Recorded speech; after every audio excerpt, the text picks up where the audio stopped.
এবার দাদন পাত্র বাড়ে গভীর সমুদ্র বন্দর। তাজপুর থেকে 10 কিলোমিটার দূরে 1700 একর জমিতে হবে ডিপ সি পোর্ট। কেন্দ্রীয় জাহাজ মন্ত্রীর সঙ্গে বৈঠকের পর ঘোষণা মুখ্যমন্ত্রীর।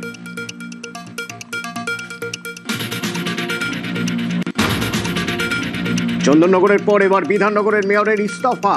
গত মঙ্গলবার তৃণমূল নেত্রীর ধর্নায় সামিল, দুদিনের মধ্যেই পদ ছাড়লেন কৃষ্ণা চক্রবর্তী, ব্যক্তিগত কারণ দেখিয়ে পদত্যাগ।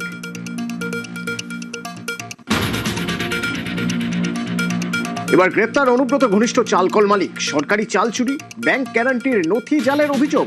পাটনার সহ ধৃত আহমদপুর তৃণমূল অঞ্চল সভাপতি রাজীব ভট্টাচার্য। জমি থেকে নদী দখল, বিদ্যুৎ চুরি, দুর্নীতি, কাটমানি, ভুরি ভুরি অভিযোগ শওকত মোল্লার বিরুদ্ধে। তৃণমূল জমানায় ত্রাস, পালাবদল হতেই ক্যানিং পূর্বের প্রাক্তন বিধায়কের বিরুদ্ধে সরব আমজনতা। বাড়িতে এনআইএ, কোথায় শওকত মোল্লা? ভোটের আগে মার্চে ভাঙড়ের দক্ষিণ বামুনিয়ায় বিস্ফোরণ, মৃত্যু। তদন্তে ক্যানিং পূর্বের প্রাক্তন তৃণমূল বিধায়কের বাড়িতে অভিযান।